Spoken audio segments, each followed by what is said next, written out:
दोस्तों, अगर आप भी विराट कोहली और महेंद्र सिंह धोनी को दुनिया का सबसे खतरनाक खिलाड़ी और कप्तान मानते हैं तो वीडियो को लाइक जरूर कीजिएगा।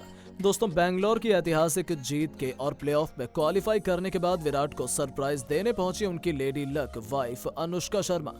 कोहली को बधाई देते हुए किया कुछ ऐसा जिसे देखकर हर कोई दंग हो गया। तो आखिर कैसे अनुष्का शर्मा ने खुलेआम विराट के लिए लुटाया अपना प्यार और महेंद्र सिंह धोनी से की मुलाकात। आखिर इन दोनों क्यूट कपल को एक साथ देखकर कैसे फिदा हो गया पूरा स्टेडियम। कैसे बेंगलोर ने दर्ज की कभी ना भूलने वाली जीत। कैसे विराट कोहली और अनुष्का शर्मा के बीच हुए उस क्यूट लम्हे और मुलाकात का पूरा वीडियो भी हम आपको दिखाएंगे। लेकिन उससे पहले आपको क्या लगता है, विराट कोहली इस बार अपनी टीम बेंगलोर को आईपीएल की ट्रॉफी दिला पाएंगे या नहीं? अपनी राय कमेंट करके जरूर बताएं। दोस्तों, चेन्नई सुपर किंग और रॉयल चैलेंजर बेंगलोर के बीच आईपीएल का सबसे अधिक रोंगटे खड़े कर देने वाला मुकाबला। इस मुकाबले में चेन्नई के कप्तान ऋतुराज गायकवाड़ ने टॉस जीतकर पहले बेंगलोर को बल्लेबाजी करने के लिए आमंत्रित किया। बेंगलोर की टीम ने इस डिसीजन का भरपूर फायदा उठाते हुए चेन्नई के सामने 20 ओवर में उनके ही गेंदबाजों की धज्जियां उड़ाते हुए 218 रनों का पहाड़ जैसा लक्ष्य 5 विकेट खोकर खड़ा कर दिया। टीम के लिए सबसे अधिक रन कप्तान डुप्लेसिस ने 39 गेंद पर 54 रनों की पारी खेली और टीम को यहां तक पहुंचाया। इस लक्ष्य का पीछा करने उतरी चेन्नई की शुरुआत तो बेहद खराब हुई। केवल 85 रनों के ही स्कोर पर 3 बल्लेबाज पवेलियन लौट गए। यहां तक कि शिवम दुबे भी टीम के लिए कुछ खास नहीं कर सके। सचिन रविंद्र ने 61 रनों की पारी खेली लेकिन अपनी टीम को जीत नहीं दिला पाए। अंत में रविंद्र जडेजा और धोनी ने टीम को जीत की दहलीज तक पहुंचाया, लेकिन बेंगलोर के गेंदबाजों ने खतरनाक गेंदबाजी कर मैच को पलट दिया और यह मुकाबला बेंगलोर की टीम ने 27 रनों से अपने नाम कर लिया। इसी के साथ बेंगलोर प्लेऑफ में क्वालिफाई कर गई। वहीं चेन्नई को बाहर का रास्ता दिखा दिया। बेंगलोर की यह जीत देखकर उनके फैंस बेहद खुश हुए। हर तरफ कोहली की तारीफ होने लगी। स्टेडियम में खुशी का माहौल था, लेकिन वहीं चेन्नई की हार से उनके खेमे में मातम फैला हुआ था। खिलाड़ियों के भी चेहरों पर हार की झलक नजर आ रही थी। जब सभी खिलाड़ी एक दूसरे खिलाड़ियों से हाथ मिलाकर ड्रेसिंग रूम की तरफ बढ़ रहे थे, उस दरमियान विराट कोहली और महेंद्र सिंह धोनी आपस में बातचीत करने लगे। इन दोनों को एक साथ देखकर अनुष्का शर्मा भी मैदान में जाने का निर्णय लिया और जाते ही उन्होंने विराट को गले से लगाया और उन्हें जीत की बधाई दी। फिर उन्होंने धोनी से भी हाथ मिलाया, कोहली की जीत की बधाई दी। वहीं महेंद्र सिंह धोनी से भी अनुष्का ने काफी हंसी मजाक किया, लेकिन उसके बाद धोनी वहां से चले गए। लेकिन विराट और अनुष्का काफी देर तक मैदान में बातचीत करते रहे। अनुष्का ने कोहली को गले से लगा लिया। ये लम्हा देखकर तो स्टेडियम में मौजूद पूरा दर्शक हैरान रह गए। अनुष्का कोहली लगभग 1 घंटे तक स्टेडियम में खड़े होकर एक दूसरे से बातचीत करते रहे। अनुष्का काफी खुश नजर आ रही थी तो वहीं कोहली भी बेहद खुश थे। दोनों खूब बातचीत किए। ये नजारा देखकर सच में हर कोई इन दोनों कपल को सलाम करने पर मजबूर हो गया। अब इन दोनों के मिलने का वीडियो भी सोशल मीडिया पर तेजी से वायरल होने लगा। लोग खूब अच्छे कमेंट भी कर रहे हैं। लेकिन दोस्तों, अब आपको क्या लगता है, विराट कोहली इस बार अपनी टीम बेंगलोर को आईपीएल की ट्रॉफी दिला पाएंगे या नहीं? नीचे कमेंट करके जरूर बताएं। और ऐसी दोस्तों, बेंगलोर के मैदान में खेल तो आरसीबी रही थी, लेकिन विकेट के पीछे से कोई और ही खेल गया। धोनी के एक फैसले ने कोहली को तो पीछे पछाड़ा ही साथ पूरे मैच को पलट कर रख दिया। आखिरकार बेंगलोर के चिन्नस्वामी स्टेडियम में कैसे दोस्तों धोनी की ही चतुराई चल गई और चेन्नई वही मैच को जीत गया था। दोस्तों, धोनी के इस चमत्कारी फैसले का वीडियो आपको दिखाएंगे जिसके आगे कोहली भी परास्त हुए। लेकिन उससे पहले आप सभी को क्या लगता है, धोनी कोहली में आपका फेवरेट कौन है? नीचे कमेंट कीजिएगा।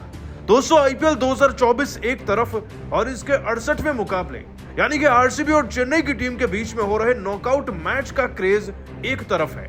तो आपको बता दें कि ये एल क्लासिको ही नहीं है। आज जो भी जीतेगा वो प्लेऑफ की सीट को पा जाएगा। तो करो या मरो मैच को जीतने के लिए सीएसके की टीम के कप्तान गायकवाड़ की किस्मत शुरुआत से अच्छी निकली।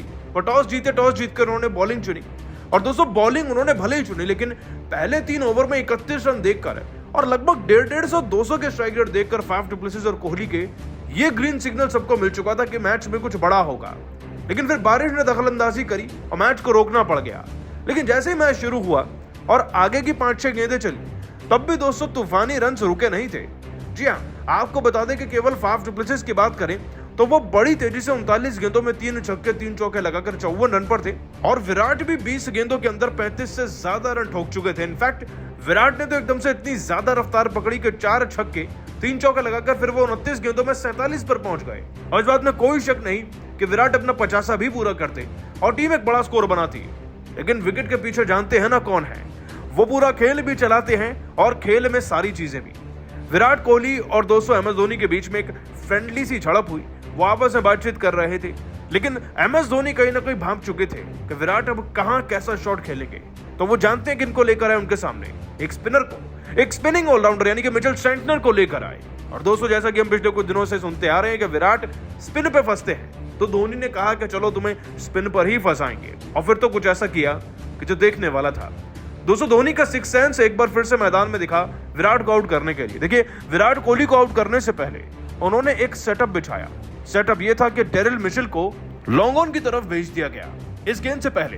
ये 10वें ओवर की बात है और दोस्तों पीछे से इशारा करते हैं एम एस धोनी सेंटनर को कि थोड़ा सा टर्न डालना और स्लो डालना। बस विराट ने वहीं फंस गए।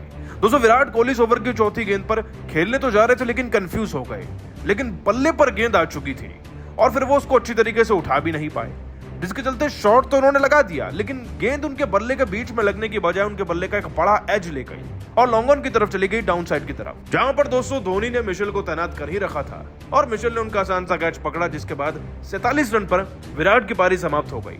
और दोस्तों विराट की पारी समाप्त होने के बाद ना एक ब्रेक सा लग गया आरसीबी की टीम पर और कह सकते हैं कि वहां से वो रन बच गए 40 से 60 जो कोहली बना सकते थे टीम के लिए। आगे चलकर डुप्लेसिस भी रन आउट हो गए। इससे दोस्तों आरसीबी की टीम के खिलाफ चेन्नई को बहुत मदद मिली। अब कहने को तो सेंटनर ने गेंदबाजी करी, मिचेल ने कैच पकड़ा, लेकिन असली किरदार इसमें भी धोनी का ही है। दोस्तों धोनी की इस चालाकी को सलाम है भाई, जिसे कोहली भी नहीं बढ़ पाए, इनफैक्ट शायद अपने लास्ट मैच में भी धोनी के सामने।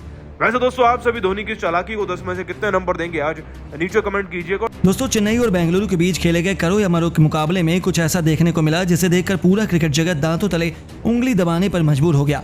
जहां चेन्नई के गेंदबाजों ने भी अपना प्रचंड रूप दिखाया तो वहीं विराट कोहली और डुप्लेसिस ने शानदार बल्लेबाजी की। तो आखिर बेंगलुरु ने चेन्नई के सामने कितने रनों का पहाड़ जैसा लक्ष्य, कोहली ने अपनी टीम के लिए कितने रनों का दिया योगदान, चेन्नई को किस गेंदबाज ने कराई मैच में शानदार वापसी और किस गेंदबाज ने लिए सबसे अधिक विकेट, किस बल्लेबाज ने ठोके तूफानी अर्धशतक, कैसे दोनों टीमों के बीच के मुकाबले में बन गया रोंगटे खड़े कर देने वाला। दोनों टीमों के बीच खेले गए अब तक के पूरे मुकाबले की हाईलाइट हम आपको जरूर दिखाएंगे, लेकिन उससे पहले आपको क्या लगता है इस बार आईपीएल की ट्रॉफी कौन सी टीम अपने नाम करने वाली है, नीचे कमेंट करके जरूर बताइएगा। दोस्तों आईपीएल का सबसे अधिक रोंगटे खड़े कर देने वाला मुकाबला बेंगलुरु के एम चिन्नास्वामी स्टेडियम में खेला गया। इस मुकाबले में चेन्नई और बेंगलुरु के लिए बेहद महत्वपूर्ण मुकाबला रहा। जो टीम इस मैच को जीती वह सीधा प्लेऑफ में क्वालिफाई कर जाती। आपको बता दें इस मुकाबले में चेन्नई सुपर किंग ने टॉस जीता और पहले गेंदबाजी करने का फैसला किया। वहीं बेंगलुरु को उनके घर में ही पहले बल्लेबाजी करने के लिए आमंत्रित किया। बेंगलुरु की तरफ से ओपनिंग की शुरुआत करने मैदान पर विराट कोहली के साथ कप्तान डुप्लेसिस आए। दोनों खिलाड़ी बेहद खतरनाक अंदाज में नजर आ रहे थे। वहीं चेन्नई की तरफ से पहला ओवर लेकर आए टीम के सबसे खतरनाक गेंदबाज तुषार देशपांडे बहुत खतरनाक गेंदबाजी का नजारा दिखा रहे थे। बेंगलुरु के बल्लेबाजों को रन बनाना काफी मुश्किल हो रहा था और इस ओवर में तुषार देशपांडे ने केवल 2 रन दिए। बेंगलुरु की शुरुआत कुछ खास नहीं रही। पहले ओवर में टीम ने केवल 2 रन बनाई और चेन्नई की तरफ से दूसरा ओवर लेकर आए शार्दुल ठाकुर। इनका स्वागत विराट कोहली ने दूसरी गेंद पर शानदार चौका लगा कर किया और अपनी टीम के स्कोर को तेजी से आगे बढ़ाया। वहीं विराट की बल्लेबाजी देखकर डुप्लेसिस भी अपने बल्ले का मुंह खोला। ठाकुर की 5वीं गेंद पर उन्होंने शानदार चौका जड़ दिया। इसके बाद भी रुके नहीं, अंतिम गेंद को छक्के में तब्दील कर इस ओवर में 16 रन बटोरकर अपनी टीम के स्कोर को 2 ओवर में 18 रनों तक पहुंचा दिया। दोनों बल्लेबाज शानदार बल्लेबाजी कर रहे थे।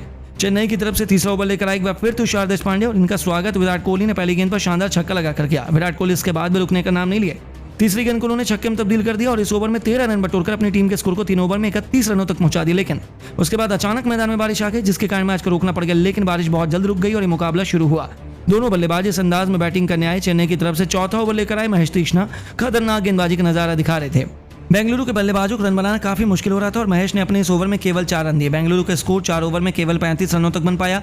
विकेट की तलाश में चेन्नई के कप्तान ऋतुराज गायकवाड़ ने बॉलिंग स्पेल में बदलाव करते हुए 5वां ओवर फेंकने के लिए गेंद मिचेल सेंटनर को थमाई और बेहद खतरनाक गेंदबाजी का नजारा पेश कर रहे थे। एक रन के लिए बेंगलुरु के बल्लेबाज इस ओवर में तरस रहे थे और बाउंड्री लगाना तो बहुत मुश्किल हो रहा था। इस ओवर में मिचेल सेंटनर ने बेंगलुरु के दोनों बल्लेबाजों को अपने शिकंजे में बांध कर रखा था और केवल इस ओवर में 2 रन दिए। 5 चौपाल में बेंगलुरु को स्कोर केवल 37 रनों तक बन पाया और चेन्नई की तरफ से पावर प्ले का अंतिम ओवर लेकर एक बार फिर महेश तीक्ष्णा शानदार गेंदबाजी का नजारा दिखा रहे थे। लेकिन तभी ओवर की दूसरी गेंद पर डुप्लेसिस ने शानदार चौका लगाकर टीम के ऊपर से प्रेशर को हटाया और स्कोर को आगे बढ़ाया। लेकिन इन दोनों स्पिनरों के आगे बेंगलुरु के बल्लेबाज घुटने टेक रहे थे और एक रन के लिए तरस रहे थे। अपना विकेट गंवाने से बाल बच रहे थे। बेंगलुरु के बल्लेबाजों को रन बनाने से पूरी तरह से चेन्नई के गेंदबाजों ने रोक दिया और पावर प्ले के 6 ओवर में बेंगलुरु का स्कोर केवल 42 रनों तक पहुंच पाया। इन दोनों बल्लेबाजों ने मिलकर अपनी टीम के स्कोर को संभाला और एक के बाद एक कई चौके छक्के लगाए। विराट शानदार फॉर्म में नजर आ रहे थे और इन दोनों खिलाड़ियों के बाद भी बेंगलुरु के कई बल्लेबाज मैदान पर आते गए। सभी ने अपना प्रचंड रूप दिखाना शुरू किया, लेकिन वहीं चेन्नई के गेंदबाजों ने भी मैच को पलटने की पूरी कोशिश की और एक के बाद एक कई विकेट उखाड़ कर रख दिए। लेकिन बेंगलुरु के बल्लेबाजों को देखकर यही लग रहा था कि बड़ी आसानी से चेन्नई के सामने 170